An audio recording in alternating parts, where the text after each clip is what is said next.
Chorando um rio Amazonas inteiro de lágrimas e felicidades liberadas, o povo brasileiro colocou a faixa presidencial em Lula para que possa conduzir o gigante do Sul pelo caminho democrático, combinando soberania com justiça social. Ao subir pela terceira vez a rampa do Palácio do Planalto, Lula já começou a trabalhar revogando decretos absurdos da era Bolsonaro. Também já deu um giro na sua política externa para promover a necessária e boa cooperação com Bolívia, Cuba, Nicarágua, Venezuela, fortalecer o Mercosul, a Unasur e também os BRICS. Ainda retirou 8 estatais da lista de privatizações para que haja um exame mais rigoroso. Nesse caso, para que possa reestatizar aquilo que foi ilegalmente privatizado, como a Eletrobras e unidades da Petrobras, Lula terá que contar com forte apoio da mobilização popular. Isso porque esse será um governo de coalizão. E o bolsonarismo não está morto. Latitude Brasil está começando. Alô, amigos e amigas do programa Latitude Brasil. Um feliz ano novo para todos, especialmente porque o Brasil ingressa nesse ano novo com um novo governo, uma nova perspectiva, retorna à democracia e também às pautas da justiça social. Aquela saudação, portanto, fraternal a todos que nos escutam e nos veem, é com muita esperança. E para nos falar sobre o que pode fazer, o que tem a fazer, as dificuldades, sobretudo financeiras, que o governo Lula vai ter que enfrentar e superar nessa sua terceira versão, 3 vezes presidente da República, nós temos aqui conosco uma especialista na questão da dívida, na questão das finanças, na questão dos recursos orçamentários, para nos explicar aquilo a que o presidente Lula poderá recorrer para combater a fome, combater a miséria, fazer aquilo que não foi feito, aliás, aquilo que inclusive foi destruído durante o governo Bolsonaro. Nossa convidada é Maria Lúcia Fattorelli, auditora fiscal e coordenadora nacional da Auditoria Cidadã da Dívida, a quem dou as boas-vindas, agradecendo pela sua presença aqui conosco, Maria Lúcia, nesse primeiro programa do ano 2023. Muito obrigado. Muito grata, meu querido amigo Beto Almeida. Também desejo um feliz ano novo para todas as pessoas que nos assistem. Desejo que o governo acerte seus passos. O Brasil está precisando, né, de paz, de tempos melhores, porque nós passamos por tempos muito tumultuados nos últimos anos, não é? Então, que esse ano seja abençoado para todas as pessoas e para o nosso Brasil como um todo. Sem dúvida alguma. O que chamou a atenção nesse processo de transição, além da formação do governo, foi exatamente o esforço do presidente Lula para negociar com um Congresso que ainda tem uma predominância bolsonarista, o Congresso velho, no sentido de liberar as verbas para poder fazer aquilo que é o básico para combater a fome, para poder pagar o Bolsa Família, para poder, inclusive, fazer os projetos sociais mais elementares de um país que foi destruído. Nesse sentido, para conseguir quase 170 bilhões de reais, o presidente Lula teve, obviamente, que fazer uma série de manobras e concessões, o que ele fez com muita habilidade, e conseguiu. Porém, Maria Lúcia, 170 milhões para as demandas de um Brasil que precisa ser totalmente reconstruído é uma quantidade muito pequena de recursos, é básica. O Brasil precisa muito mais, e ele tem muito mais. É esse fato, essa informação que é escondida pela grande mídia, muito alinhada aos banqueiros, que não é revelado. O Brasil e o presidente Lula têm a seu dispor outros recursos que estão no Tesouro e que ele poderia também utilizar para pagar a enorme dívida social. Como são esses recursos, onde eles estão, como podem ser mobilizados? Sim, Beto, você tem toda razão.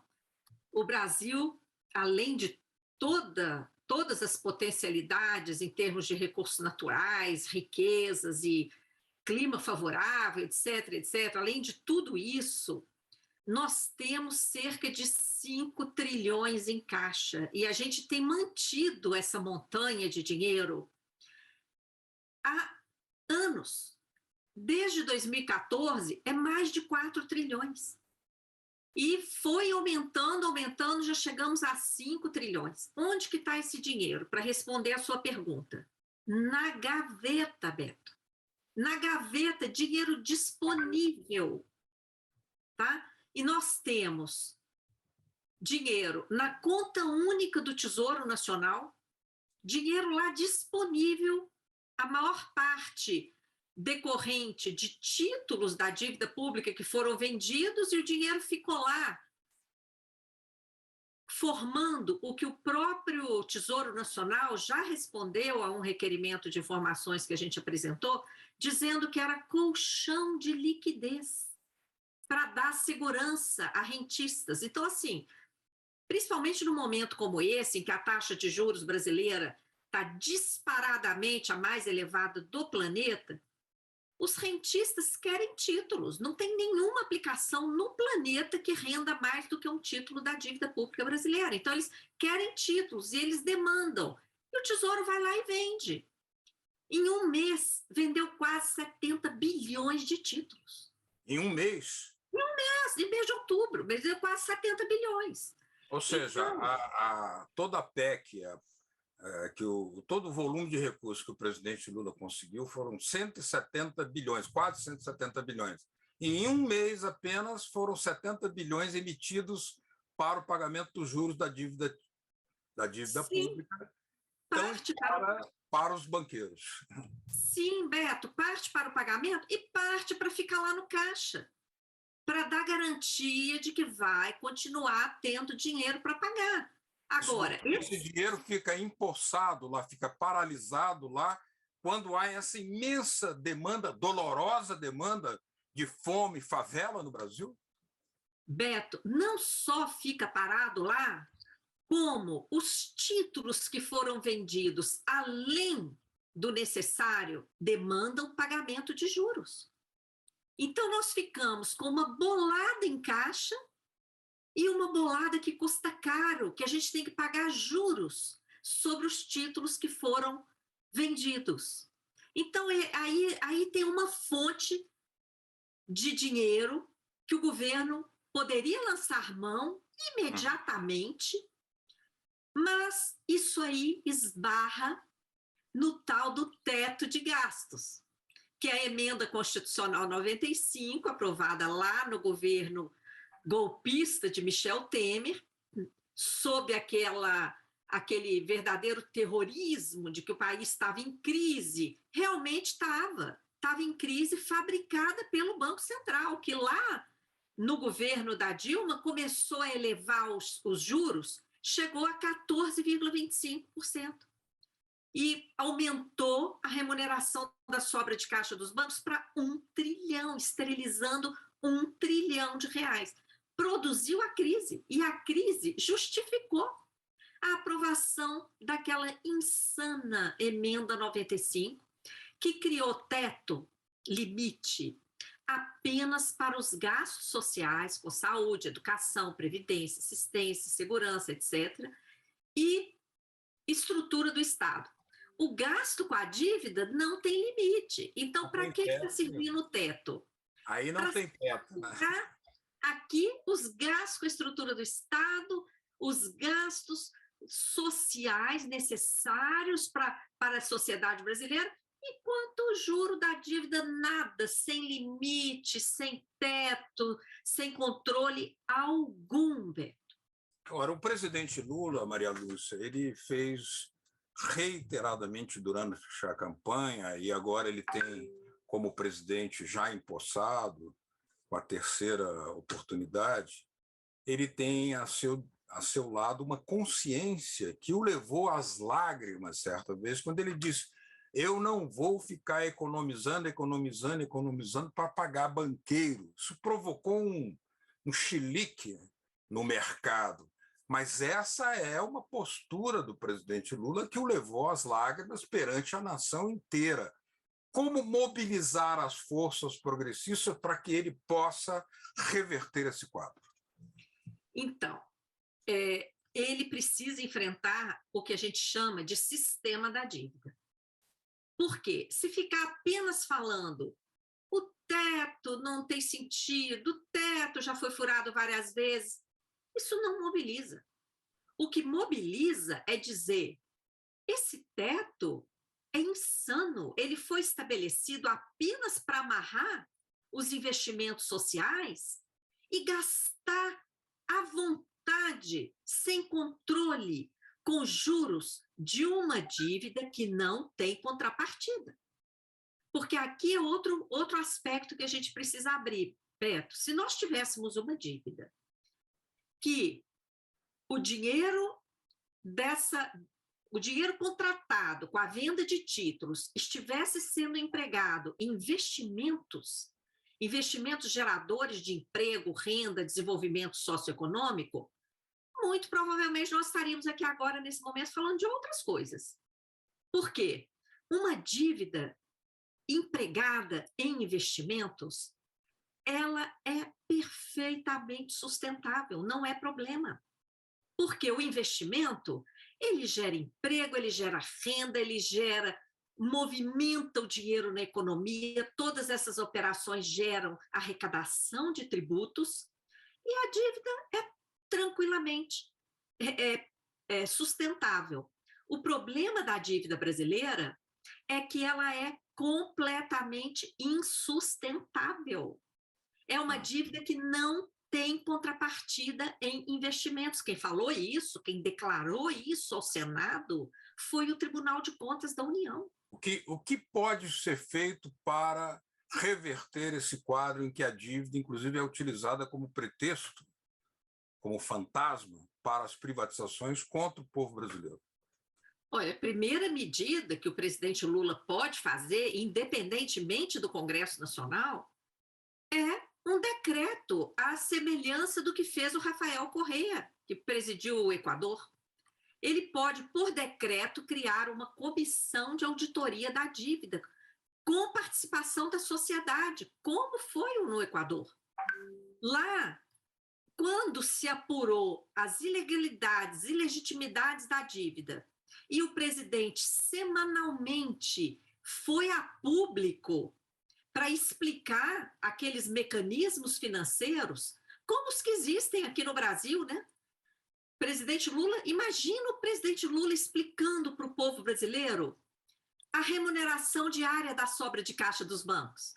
2 trilhões de títulos da dívida sendo usados para remunerar banco de um dinheiro que sequer pertence a eles, com dinheiro do orçamento. Isso não tem limite, esse gasto, Beto. Um escândalo. Escândalo. A Selic está aí em 13,75%. O presidente do Banco Central já ameaçou de aumentar ainda mais os juros por conta da PEC da transição. E não tem limite para esse gasto, que é simplesmente... Vamos lembrar que o presidente do Banco Central ele foi escolhido pelo ex-presidente Jair Bolsonaro, e ele tem um mandato independente, né? Ou seja, há uma autonomia do Banco Central que foi aprovada no governo Bolsonaro, e ele vai continuar, ou seja, o governo Lula tem que administrar essa complicação enorme de ter um presidente que não faz parte da sua política financeira e econômica. Terrível, né? Exatamente. E a comissão de auditoria que ele pode criar pode ser uma tremenda força para o Poder Executivo, porque aí quem vai indicar os mecanismos, o que está errado, é a comissão. O presidente pode ajudar a divulgar para conseguir apoio popular para as medidas que têm que ser adotadas. Muito bem. Para cumprir o que o Lula disse, não é? Eu vi aquela declaração dele, nós fizemos até uma live sobre isso, né? Quando ele falou que não podia ficar guardando dinheiro para pagar juro para banqueiro, que precisava resgatar a dívida social. Ele está corretíssimo. E nós temos certeza que ele vai procurar fazer isso e tomara que aproveite esse início do governo para criar logo essa comissão, porque essa comissão vai ser uma força aliada ao povo brasileiro, ao que precisa ser feito, ao enfrentamento do sistema da dívida. Muito bem.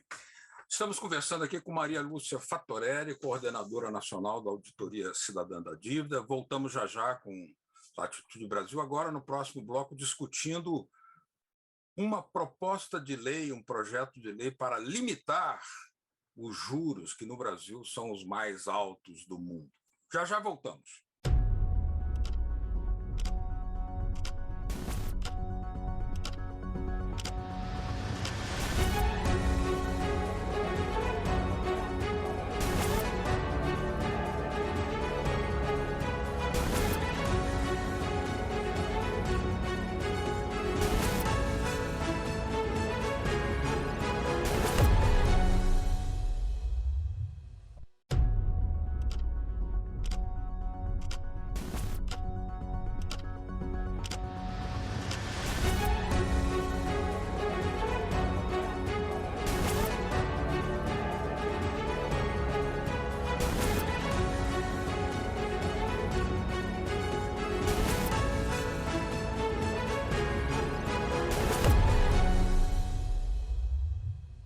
A Atitude Brasil está de volta, conversando com a coordenadora nacional da Auditoria da Dívida Externa, Maria Lúcia Fattorelli, sobre os recursos que o presidente Lula tem a seu dispor para pagar a imensa dívida social, em que ele não precisa se limitar apenas ao que o parlamento aprove e disponibilize de recursos orçamentários. Existem recursos que estão paralisados, esterilizados no pagamento da dívida aos banqueiros e estão no caixa do Tesouro. Mas, além de tudo, o que chama atenção como um escândalo no caso brasileiro é a alta da taxa de juros, nesse momento a mais alta do mundo. E isso é um processo de desindustrialização, de perda de soberania, de concentração brutal da renda. Como virar isso, Maria Lúcia? Qual é a proposta da Auditoria Cidadã da Dívida? Olha, Beto, a gente pesquisou, 76 países do mundo praticam algum tipo de limite de juros. Então, no Brasil, além de não ter limite, a autoridade monetária aqui, não é, o Banco Central, ele reúne o Copom. O Copom é o Comitê de Política Monetária, é formado por diretores do Banco Central. E eles decidem a taxa de juros, Selic, a taxa básica. Essa reunião do Copom, eles falam, não é a gente que decide, a gente faz reuniões que antecedem a reunião do Copom. Nós pesquisamos que reuniões são essas. São reuniões secretas, realizadas com banqueiros. Isso, inclusive, vazou num áudio do André Esteves. Isso também foi investigado na época da CPI da dívida, quando o Banco Central indicou os nomes das pessoas. Ele não indicou os cargos, mas a gente foi dando um Google em cada cargo. 99% eram banqueiros. Então, o que os banqueiros vão dizer? Que o juro tem que ser alto. Claro, o único setor que se beneficia do juro alto é o setor financeiro. Então, nós investigamos, é possível ter uma lei que limite juros. No Brasil, o limite de juros já fez parte da Constituição Federal, foi um dos dispositivos que foi apagado da Constituição, era o limite de juros, estava lá 12% ao ano. Nós, então, pesquisamos e vimos que não tem que estar na Constituição, pode ser uma lei complementar. Uma lei complementar pode limitar os juros no Brasil. Então, nós reunimos especialistas, várias entidades da sociedade civil, apresentamos ao Congresso Nacional uma proposta legislativa, porque sociedade civil não apresenta projeto, apresenta proposta legislativa. E na Comissão de Legislação Participativa da Câmara, a nossa proposta foi analisada, aprovada e transformada em projeto de lei complementar, PLP 104 de 2022, que já está tramitando, já está atualmente na Comissão de Finanças e Tributação. Nós já fizemos reunião com o relator, deputado Júlio César, ele é deputado pelo Piauí, pelo estado do Piauí. Nós temos uma reunião com ele em Brasília, outra lá no estado, nosso núcleo da Auditoria Cidadã se reuniu com ele lá também. E ele apesar de não ser uma pessoa de esquerda de forma alguma, mas ele tem consciência de que os juros amarram a economia do Brasil, que os juros, como você falou muito bem, estão gerando desindustrialização, atraso socioeconômico, desemprego e etc. Então, ele é favorável ao projeto. E ele disse que já foi procurado pelo mercado financeiro. Olha só, então essa nova tarefa, novo desafio, né? Que vamos lembrar que no começo de fevereiro haverá o início da nova sessão legislativa, né? Os novos eleitos, deputados e senadores, vão tomar posse, começam a legislar. Nós sabemos que o partido do ex-presidente Bolsonaro, PL, tem maioria na Câmara. Porém, na conformação do governo, como o presidente Lula agora instalou, ele redistribuiu cargos ministeriais de tal sorte que ele pode vir a ter uma maioria parlamentar que o ajude a governar, porque, caso contrário, ele não aprova nada. Então, nesse sentido, nós podemos até admitir, como uma hipótese de trabalho, que esse projeto de lei complementar, que limita os juros da dívida, tenha viabilidade para ser aprovado por causa dessa nova configuração. É assim que você pensa? Sim, com certeza. Porque, olha, esse projeto ele está acima dessa divisão de governo-oposição. E se o governo Lula, né, o ministro Haddad, a ministra do Planejamento também, a Simone Tebet, eles podem iniciar com um apoio à aprovação desse projeto, porque se reduz o juro, a economia anda. Vamos lembrar, Maria Lúcia, que uma parte dos industriais estão se sentindo escalpelados, né, canibalizados pela alta dos juros, uma parte. A outra parte está muito aderida ao sistema financeiro. Mas isso significa que, por exemplo, o Brasil, que até 1980 tinha um PIB industrial superior ao da China e dos tigres asiáticos somados, hoje é superado, inclusive, pelos PIBs industriais dos tigres asiáticos. Ou seja, o Brasil se desindustrializou desde 1980. Então, isso seria uma reversão a partir da prioridade à produção e não à especulação financeira, né? Esse é um argumento, inclusive, para levantar junto aos industriais? Com certeza. Uma das principais razões de quebra de indústria e de todas as demais empresas, principalmente as pequenas, médias e microempresas, é o juro alto. As empresas que conseguem acesso a crédito, elas não conseguem uma rentabilidade suficiente para depois honrar esses pagamentos financeiros.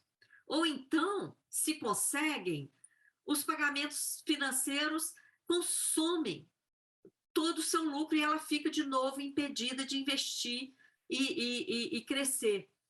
O atraso socioeconômico do Brasil é, em grande parte, explicado pelo juro abusivo. E o juro atinge toda a sociedade, Beto. Hoje, 80% das famílias estão endividadas, de acordo com o levantamento da Confederação Nacional do Comércio. 80%. Sim. Então, assim, quase a população toda. A maior causa de quebra de empresas, já falei, é a questão do juro alto. E a dívida já citei também no primeiro bloco, o próprio Tribunal de Contas já falou que a dívida não tem contrapartida, é uma dívida de juros sobre juros. Então, olha como o juro alto tem sido nocivo no Brasil. Nós podemos dizer, Maria Lúcia, pelo seu raciocínio, que o grande inimigo do povo brasileiro, o inimigo da emancipação da economia brasileira, da independência, do salto tecnológico, da soberania econômica nacional, é o sistema de juros e o sistema da dívida, porque, na verdade, quando a gente vê as cenas que se repetem pela televisão, há 2 dias você deve ter visto 2 mulheres deram à luz na calçada, do lado de fora dos hospitais, porque não havia lugar. Quer dizer, o Brasil precisa ser reconstruído e tem esse dinheiro todo, essa montanha esterilizada. É inaceitável, não é? É inaceitável a condição de vida do povo brasileiro, está muito aquém, né, do que deveria estar. E num volume enorme, né, Beto? Cerca de metade da população brasileira passa por algum tipo de insegurança alimentar. Isso é inaceitável. Não É inacreditável, é inacreditável. Maria Lúcia, É é estarrecedor, na verdade, estarrecedor. Maria Lúcia, eu quero lhe agradecer muito, nosso tempo infelizmente se esgotou, queria agradecer pela sua participação aqui no nosso primeiro programa Latitude Brasil do ano 2023, já com o presidente Lula à frente do Brasil, né, superando aquele passado sombrio que nós tivemos que viver. E te agradeço e parabenizo pelo trabalho exaustivo e tão corajoso que é feito pela Auditoria Cidadã da Dívida. Muito obrigado. Muito grata, Beto. Nós é que agradecemos pela oportunidade de estar aqui com você na Telesur e temos muita esperança de que esse governo vai dar muito certo e que inicie aprovando aí o limite dos juros e uma comissão para fazer a auditoria da dívida com participação social. Forte abraço. Maria Lúcia Fatorelli, auditora e coordenadora da Auditoria Cidadã da Dívida. A vocês que nos acompanharam, muito obrigado, muitas graças, feliz ano novo, muita sorte para todos. Já o Brasil, como parte do cenário que reconstrói a integração latino-americana de forma soberana. Aquele abraço e muito trabalho e sorte para todos. Tchau, graças.